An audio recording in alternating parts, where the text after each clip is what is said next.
Estimataj, dankon pro via ĉeesto al ĉi tiu parto de la programo. Thank you for coming to this part of the program.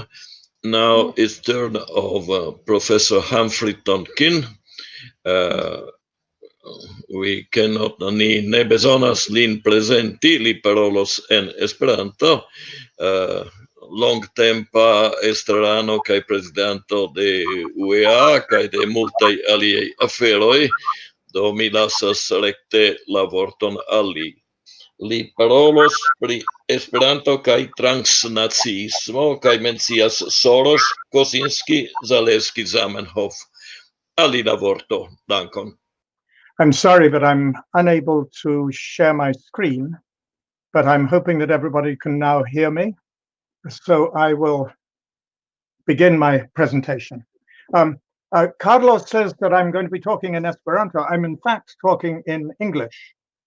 And my topic is Esperanto and transnationalism, Soros, Kosinski, Zaleski-Zamenhof.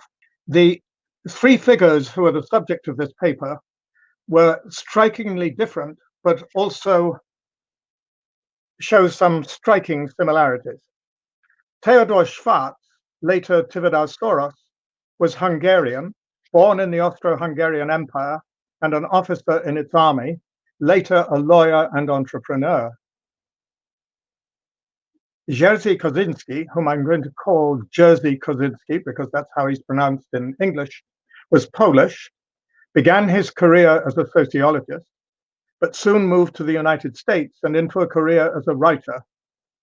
Louis Christoph Zaleski-Zamenhof began life in Warsaw as Ludwig Zamenhof, spent most of the war years as Christoph Zaleski, and went on with a new name that combined the previous ones to success in France as a civil engineer. All three were Jewish, all three evaded their Nazi persecutors, and all three left their home countries for the West in the years following the war. Soros in 1956 during the Hungarian uprising, Kosiński as a Ford Foundation Fellow in 1957, Zaleski-Zamenhof during a thaw in Poland's relations with the West in 1959. Most relevant in the present context, all three figures were influenced by the international language Esperanto. Zaleski-Zamenhof came to Esperanto by inheritance. His grandfather, L.L. Zamenhof, 1859 to 1917, was the creator of the language, and his father, Adam Zamenhof, spoke the language fluently. Schwartz Soros learned Esperanto out of conviction. He was an avowed internationalist, and a measure of boredom. He learned the language in the trenches during the early months of World War I. Kosinski's acquaintance with Esperanto was more limited. He acquired a glancing acquaintance with the language as he was growing up, presumably from his father, a philologist. Shortly before his untimely demise, he took his own life in 1991, he returned to an interest in Esperanto, though he never learned to speak it at all well. All three figures, either out of conviction or out of necessity, adopted new selves and new languages. Kosiński was deeply interested in what we might describe as fluidity of personality. Schwartz Soros in the protective coloring that birds and animals adopt in order to hide in plain sight. Zaleski-Zamenhof in the ability of the persecuted to transform their persecution into a kind of dehumanized fiction. Kosiński's best known, not to say notorious, novel, The Painted Bird, includes as its key image that of a bird painted in garish colors by its captor and then released into a flock of birds of the same species, which turn on it and peck it to death. So it was with the Jews, singled out and vilified by their Nazi persecutors. As Schwartz Soros explains, to survive in a hostile environment, one does one's best to blend in. And I quote, "This is the way animals do it. When they sense danger, instead of presenting a clear target to their enemies, their natural mode of self-preservation is to blend with the scenery and simply disappear. Naturalists call this phenomenon mimicry. Soros's memoir of life under the Nazis in Budapest, Maskerado, will appear early next year in Polish translation. The book was first published in 1965 in Esperanto, the language chosen by Soros primarily because no other language would do. Returning from Russia in the early 1920s, following his release from captivity as a prisoner of war, Soros joined with his friends Kolmon Kalochai and Gyula Bagi to launch a new literary magazine in Esperanto, Literatura Mondo. Serialized in its pages was Modernai Robinsonoi, his account of his captivity in Siberia. 1923, it was actually published in book form in 1924. Now, the war long over, the Second World War long over, and Soros himself living in the United States, he decided to write a similar and more ambitious account of his World War II experiences. He couldn't write in Hungarian because there was no hope of its publication in socialist Hungary, nor in English because his knowledge of that language was minimal. And so he chose Esperanto, cooperating with the Spanish publisher Juan Regulo Perez, who had himself suffered as an opponent of fascism in the Spanish Civil War. Commissioned by the Soros family, I translated the book into English. It was an immediate success, with translations subsequently appearing in French, Turkish, Russian, Czech, Italian, Chinese, Mongolian, Japanese, Hungarian, and German.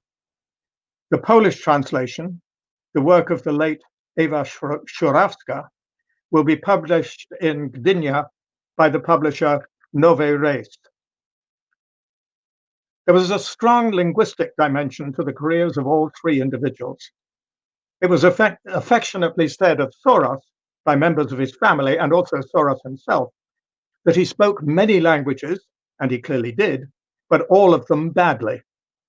Kosiński, on the other hand, was a superb linguist who acquired English so fast and so skillfully that some of his critics of his earliest works felt that he must have had help.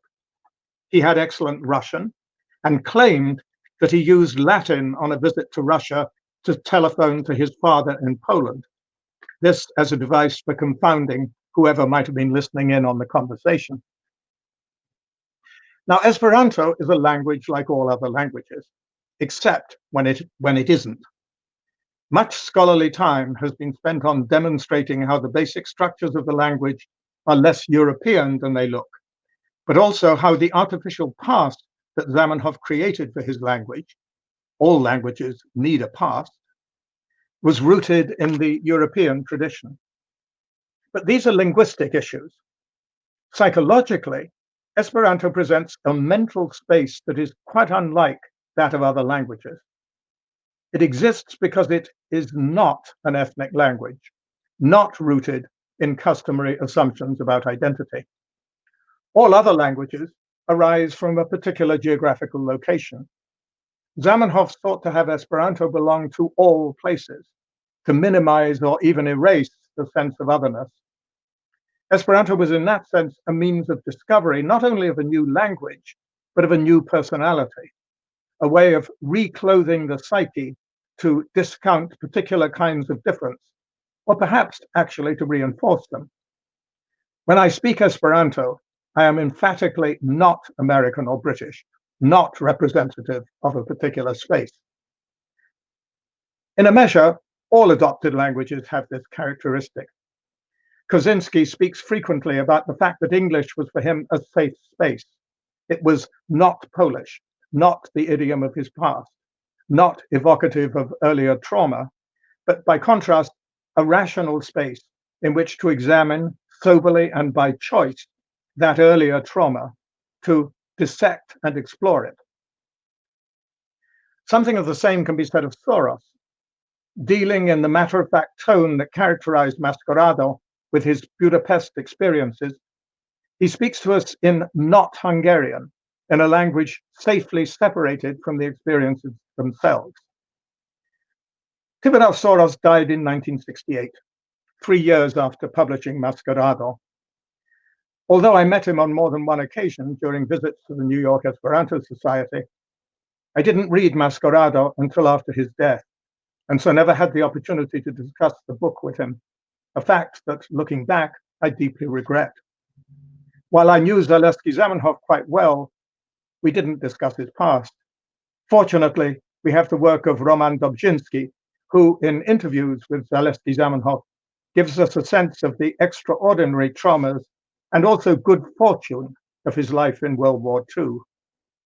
As the sublimely optimistic Schwartz Soros remarks at the beginning of his book, life is beautiful and full of variety and adventure, but luck must be on your side. My contact with Kosiński dated from 1988 and spanned the last 3 years of his life, a time of extraordinary turmoil in Central and Eastern Europe. In 1987, the World Esperanto Congress took place in Warsaw. Warsaw had been the home of Zamenhof, and it was there that he published Esperanto in 1887, exactly 100 years earlier. So the Congress was to be a celebration of the centennial of the language. As president of the organizing body, the Universal Esperanto Association, I visited Warsaw in advance of the event, primarily to support the work of the local organizers who were making preparations in what was a fraught political situation. The Congress took place under the patronage of the President of the Polish Parliament, Roman Malinowski, leader of the United People's Party, part of the governing coalition. Warsaw was an ideal meeting place for Esperanto speakers from both East and West, the most politically liberal of the Eastern Bloc countries, and relatively accessible from both sides of the already disintegrating Iron Curtain. While few people anticipated the fall of the Berlin Wall a few years later, those of us who knew the socialist countries well were aware of the gradual dissipation of the ideological will that had held them together over the previous decades. In short, the 1987 Congress presented some unique opportunities. Malinowski was a native of Białystok, the northeastern Polish city where Zamenhof was born. Wanting the best for his constituents and his home territory, he saw in Esperanto and Zamenhof an opportunity. There was talk of a brand new cultural center named for Zamenhof to serve as a means of economic and cultural revival for the region. A Zamenhof Foundation was set up in Białystok to plan the center. The Congress was a resounding success, the largest international gathering of Esperantists ever, with almost 6,000 registrants and numerous additional and mostly impecunious non-registrants from various socialist countries. It attracted considerable attention in the press and enabled conversations among Esperanto activists that would otherwise have been impossible. One of the people who heard about it was Jerzy Kosinski. Kosiński was the author of a string of successful novels in English, beginning with The Painted Bird of 1965 and followed by Steps, 1968, Being There, 1971, The Devil Tree, 1973, Cockpit, 1975, Blind Date, 1977, Passion Play, 1979, and Pinball, 1982. From the time of The Painted Bird, he was a controversial figure, a creator of myths about himself, but also insistent that this first novel, along with its savagery, sadism, and violence, was essentially autobiographical. With the benefit of hindsight, we can see that for Kosiński, the truth of autobiography was about the exploration of his own tormented psyche rather than the facts of his life. Since this series of sadistic anecdotes was not so much an account of wartime reality in a location never clearly identified, as a distillation of the mental state that causes human hostilities and is used to legitimize warfare. The controversy that the novel generated stayed with Kosiński for the rest of his life, a life of extremes in some respects, but also a life of philanthropy. Kosinski served 2 terms as president of the PEN American Center, an organization working in support of writers to promote human rights and freedom of expression across the world. In this role, he was particularly interested in promoting contacts between Eastern European writers and those in the West, an interest that he shared with the American novelist Philip Roth. I don't remember how Kosinski and I first made contact, but it may have been through Roth, who had been my colleague in the English department at the University of Pennsylvania. Our first extended conversation took place by phone when Kosinski called me from Yale University, where he was teaching in the School of Drama. It was now 1988. Kosinski had recently heard from Malinowski, who, knowing of his sympathy for Esperanto, told him about his project for a Zamenhof Center in Białystok. Kosinski wanted to help. He was already visiting Poland fairly regularly, indeed saw the relatively liberal Malinowski as a possible means of ending the legal suspension of the Polish branch of PEN International. As for Kosinski's sympathy for Esperanto, he pointed out that both his father and his grandfather had spoken the language. He offered to donate to the Esperanto movement any royalties on Esperanto translations of his books. This last idea caught my attention. We discussed the possibility of launching a series of translations of noted authors who might, on Kosinski's urging, be willing to make a similar donation of their royalties to Esperanto, perhaps specifically to support the planned Zamenhof Center in Białystok. I floated the idea with the UEA board, and it won immediate support. On a brief visit to Białystok in June of 1988 to attend a meeting of the Zamenhof Center's board, I discussed the idea with Malinowski, who was enthusiastic. Kosinski set about persuading some of his fellow authors. Before long, 4 authors agreed to forego their royalties on Esperanto translations. William Kennedy, winner of the 1984 Pulitzer Prize for his novel Ironweed, Howard Fast, author of the novel Spartacus, William Styron, author of Sophie's Choice, and the wildly popular Kurt Vonnegut, Slaughterhouse-Five and other novels. As plans progressed in Białystok, I was talking with other Americans with Białystok connections. The idea of promoting an international center in this provincial city in socialist Poland had a certain attraction as a way of opening Poland to the West. My conversations and correspondence with Kosinski expanded to include his interest in the education of inner city youth, a matter of active interest to me in my new role as president of the University of Hartford. Kosinski published the last and longest of his novels, The Hermit of 69th Street, in 1988.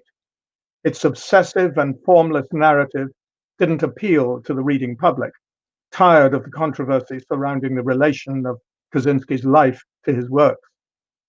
While he continued his philanthropic work, in part through the Jewish Presence Foundation, the fall of the Berlin Wall in November 1989, in large part destroyed the point of his and his fellow writers' commitment to the Białystok project.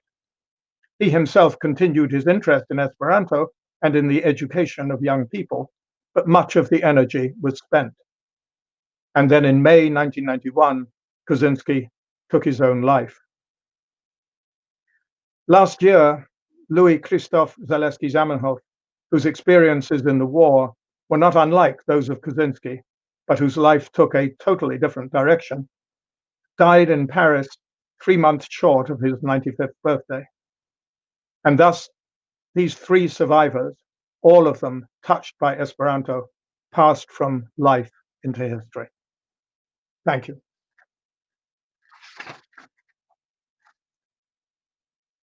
Duncan, Humphrey, però via parlato.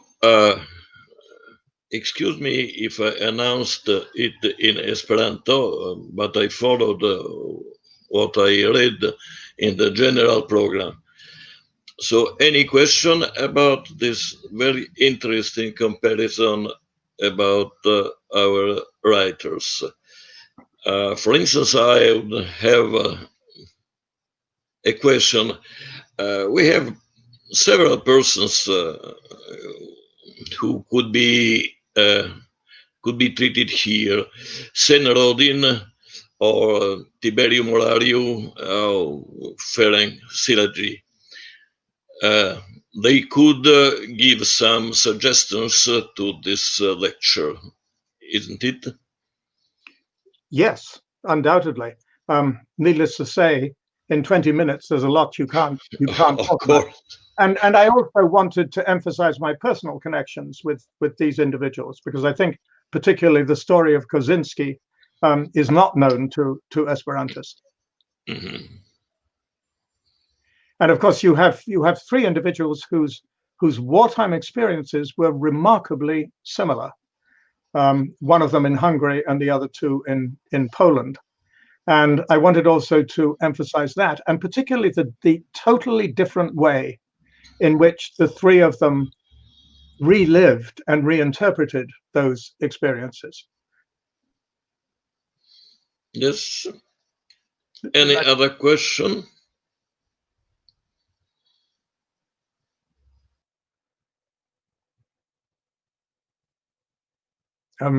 Somebody asks whether the text will be available. Well, yes, it exists, and I'm happy to pass it on to anyone. And I'm sorry about the question of English and Esperanto. I was asked specifically to present the paper in English and to show slides in Esperanto, but I couldn't get the slides to work. So you ended up with everything in English, for which my apologies. What sources do I recommend on Esperanto pioneers and transnationalism? That's a rather big topic. To sort of start at the end, there has been considerable controversy around the question of whether Esperanto literature and Esperanto in general constitutes a kind of separate and complete culture. We've heard that there are those, for example, Jorge Camacho, who argue very strongly that we should not think of Esperanto as a separate culture like any other cultures. But there are those who would argue the opposite, I think, including myself, in that in many respects, the participants in the Esperanto movement have created not only, obviously, a common language, but also a common set of values. And those values come to the fore in Esperanto literature. As for particular sources, I could recommend my own study of the notion of Esperanto as a separate people. There are numbers of attempts to link Esperanto literature to literature in other languages, most notably, of course, Carlo Minaya's own work on the history of Esperanto literature. But I'll be happy to send people further suggestions if they're interested. There's a question from Lorraine Wong. Do literacy and proficiency in foreign languages inspire literary writings equally? I'm inclined to send the question back to Lorraine and to ask what she means by the difference between literacy and proficiency. Proficiency obviously means simply fluency in speaking the language, but I'm not dead certain what literacy means. Literacy within the language, literacy across languages. Please put Lorraine on the screen if she's out there somewhere. So maybe I'm too quick I'm not totally organized in typing that question. I asked that question because I'm kind of inspired by Esperanto, right? And a lot of people learn Esperanto because they are enthusiastic about languages. But in order to be really proficient in a foreign language, it takes a lot of time, commitment. But at the same time, I think the spirit of Esperanto is that, we just love languages. We want to learn a lot. And I remember in your presentation, you talk about a historical figure who who knew a lot of languages, but not good, not proficient in anyone, right? Yes, that was. So that inspired my question, even though I know my question is not totally organized. I just feel like in our time, right, and in language training and teaching, should we focus more on literacy than proficiency? Okay, I get your question. I would argue Yes. that part of the problem with Esperantists is that they are, in many cases, obsessed with language. Yeah, they learn as many languages as they can possibly learn. Now, in lots of ways, that's an obstacle because they tend to see the language as a kind of artificial construct. Much more important, in my view, than that is having an understanding of how the communal culture of Esperanto has developed over the years. Esperanto is not a language so much as it is a community. The language is easy because it allows one easily then to enter that community and to become a part of it. So for me, at least, it's the cultural side of the language that is interesting, and not so much whether you can make your adjectives agree with your nouns. I'm not terribly interested in that. Does that make sense? Yes, yes. I think I should go back to the stage so as to let other people ask questions. I'm not sure that I grasp Mathieu Desplantes' question. That was a very good idea to translate into Esperanto. How about translating Esperanto? I understand. Yes, there is a need for translation from Esperanto into other languages, a really rather serious need. There's a lot of very good material in Esperanto that has not appeared in English. That was part of the point in my translation of Soros into English. I wanted to bring some of the material in Esperanto out and into the larger world, as it were. One of the really big difficulties about translation from Esperanto into at least English, and probably other languages as well, is that Esperanto is a very concise language, and it allows for particular kinds of expression that can't be readily reproduced in other languages. Now, of course, I could say the same thing about every other language. Since Lorraine was one of our speakers, I could make the same observation, obviously, about Chinese. But I would also argue that frequently people complain or remark on the difficulty of translating Chinese into English. They are utterly different languages. Many of those same things apply to Esperanto. The concision of Esperanto is not easily reproduced in other languages. I read here that there are no more questions. So thank you to Professor Humphrey Tonkin.